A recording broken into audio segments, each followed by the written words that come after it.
बिस्मिल्लाहिर्रहमानिर्रहीम। अस्सलाम वालेकुम। कैसे हैं आप सब? उम्मीद करती हूँ अल्लाह के फजल व करम से बिल्कुल खैर खैरियत से होंगे, ठीक ठाक होंगे। तो आज हम बनाने लगे हैं करेले गोश्त। तो देखते हैं ये कैसे बनते हैं, और इनको बनाना बहुत ही आसान है, नहायत ही मज़े के बनते हैं और कड़वे बिल्कुल नहीं होते। जैसे मैं बनाऊँगी आपने बिल्कुल वैसे ही बनाने हैं, तो इस तरह बनाने से ये कड़वे नहीं होंगे। तो अगर आपको हमारी वीडियो अच्छी लगी तो प्लीज़ प्लीज़ प्लीज़ लाइक करना, शेयर करना और अच्छा सा कमेंट भी करना कि कहीं कोई गलती तो नहीं हो गई। हम आपसे सीखते हैं, आप हमसे सीखते हैं। थोड़ा बहुत कमेंट करके ज़रूर बताइएगा कि आपको हमारी रेसिपी कैसे लगी। तो इसको शेयर करिए, लाइक करिए, सब्सक्राइब करिए। ये आप तरफ से हमारे लिए प्यार होगा, मोहब्बत होगी। और चलिए वीडियो स्टार्ट करते हैं। बिस्मिल्लाहिर्रहमानिर्रहीम। हमने अपना प्रेशर कुकर चूल्हे पर रख दिया है। अब हम इसमें गोश्त डालने लगे हैं। बिस्मिल्लाहिर्रहमानिर्रहीम।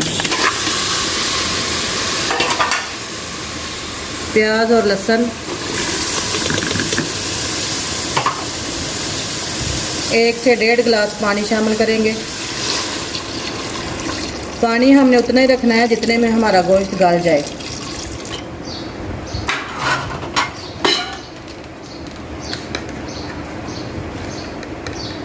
नमक हस्बे जायका। हम इसमें बड़ी इलायची शामिल करेंगे।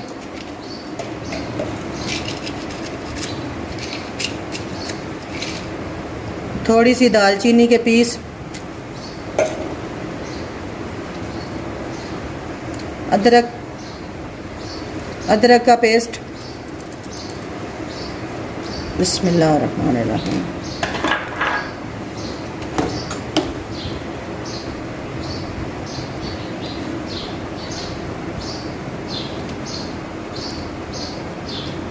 थोड़ी सी हल्दी, थोड़ी सी लाल मिर्च,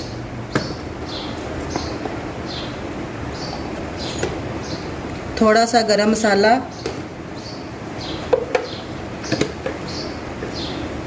धनिया पाउडर,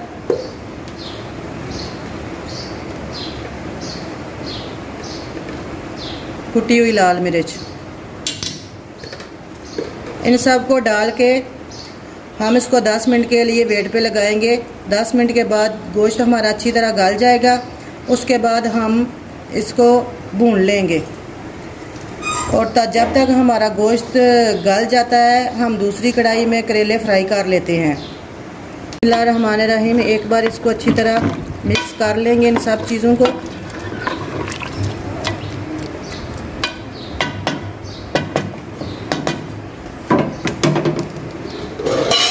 मिक्स करने के बाद हम इसको 10 मिनट के लिए वेट पे लगा देंगे।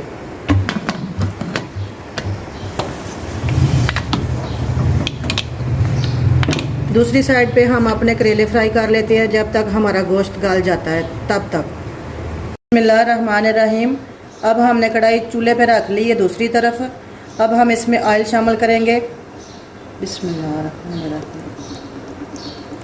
ऑयल हमने उतना लेना है जितने में हमारे करेले अच्छी तरह फ्राई हो जाए।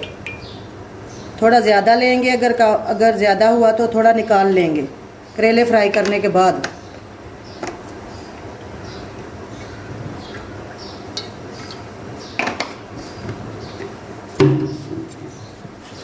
करेलों को मैंने अच्छी तरह धो के काट के नमक लगा के रख दिया था। अब इसमें करवाहट नहीं रहेगी। बिस्मिल्लाहिर्रहमानिर्रहीम।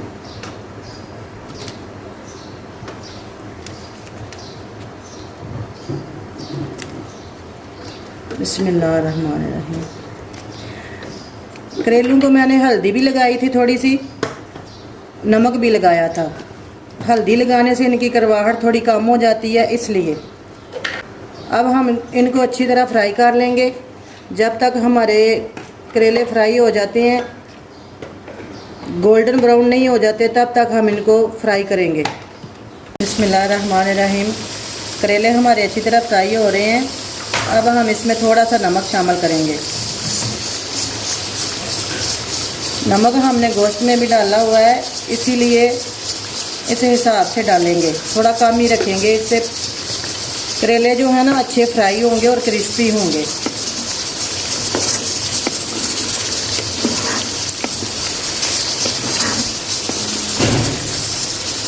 बिस्मिल्लाहिर्रहमानिर्रहीम। करेले हमारे अच्छी तरह फ्राई हो रहे हैं। देखें कितना अच्छा रंग आ रहा है इनका। अभी हम इनको 8 से 10 मिनट और फ्राई करेंगे। बिस्मिल्लाहिर्रहमानिर्रहीम। करेले हमारे अच्छी तरह फ्राई हो गए हैं। देखिए कितना अच्छा रंग आया है इनका, गोल्डन। अब हम इनको अलग बर्तन में निकाल लेंगे।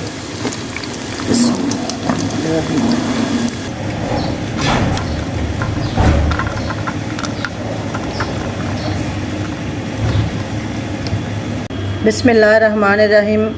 अल्हम्दुलिल्लाह। देखें करेले हमारे अच्छी तरह फ्राई हो गए हैं। अब हम इनको साइड पे रखेंगे और अपने गोश्त को अच्छी तरह भून लेंगे। बिस्मिल्लाहिर्रहमानिर्रहीम। गोश्त हमारा अच्छी तरह गल चुका है। ये देखें।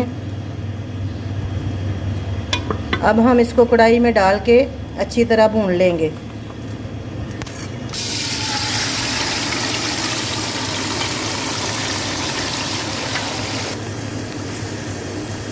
ये देखें जी, माशाल्लाह गोश्त हमारा अच्छी तरह गल गया है। अब हम इसको 10 से 15 मिनट अच्छी तरह पकाएंगे ताकि इसमें स्मेल ना रहे। अच्छी तरह भूनने के बाद मैं आपको बताऊंगी कि आगे क्या करना है। बिस्मिल्लाहिर्रहमानिर्रहीम। गोश्त हमारा अच्छी तरह भून रहा है। अब हम इसमें 3 अदद टमाटर और 10 से 12 हरी मिर्चें शामिल कर देंगे। बिस्मिल्लाहिर्रहमानिर्रहीम। और इसको तब तक भूनेंगे जब तक टमाटर अच्छी तरह गल नहीं जाते।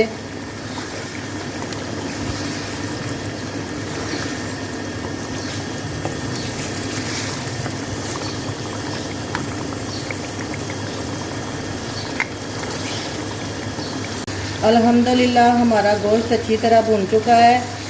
ये देखें इसका प्यारा सा कलर आ गया है। अब हम इसमें अपने फ्राई हुए करेले शामिल कर लेंगे। बिस्मिल्लाह।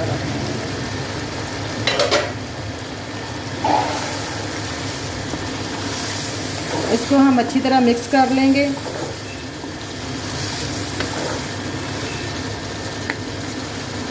मिक्स करने के बाद हम इसमें 1 से 2 अदद नींबू निचोड़ देंगे। इससे इसका टेस्ट बहुत ही अच्छा आता है। बिस्मिल्लाहिर्रहमानिर्रहीम।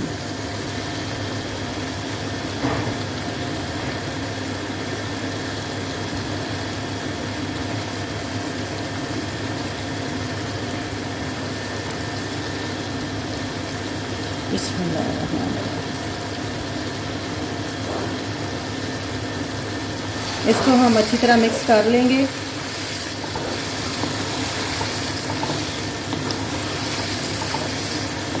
अल्हम्दुलिल्लाह हमारा करेले गोश्त बहुत ही अच्छा तैयार हुआ है। अभी से मुंह में पानी आ रहा है। खाएंगे तो हम इसको इफ्तार के बाद ही।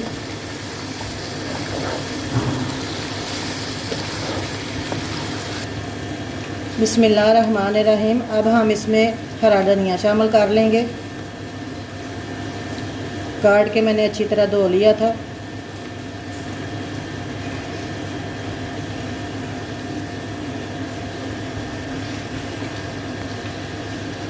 धनिया शामिल करने के बाद अब हम आपको दिखाते हैं इसको डिश आउट करके इसकी फ़ाइनल लुक क्या आई है और ये कैसा बना है। आप हमें ज़रूर बताना कमेंट करके कि आपको हमारी रेसिपी कैसी लगी है। अभी हम इसको डिश आउट करते हैं। बिस्मिल्लाह।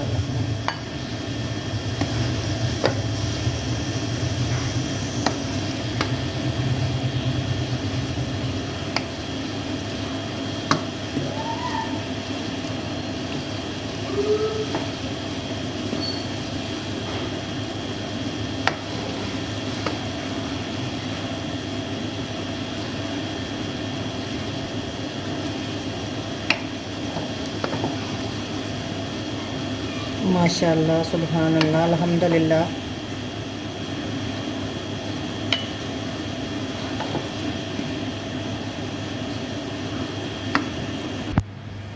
अल्हम्दुलिल्लाह हमारा करेले गोश्त बहुत ही अच्छा तैयार हुआ है, बहुत ही मज़े का है। आप भी ज़रूर ट्राई कीजिएगा और कमेंट करके हमें ज़रूर बताइएगा कि आपको हमारा करेले गोश्त कैसा लगा। इस दुआ के साथ आपसे इजाज़त चाहती हूँ कि जहाँ रहें खुश रहें, आबाद रहें और अल्लाह मियाँ इस कोरोना जैसी बीमारी से हमें सबको महफूज फरमाए। आमीन सुम्मा आमीन। इजाज़त दीजिए। अल्लाह हाफिज़।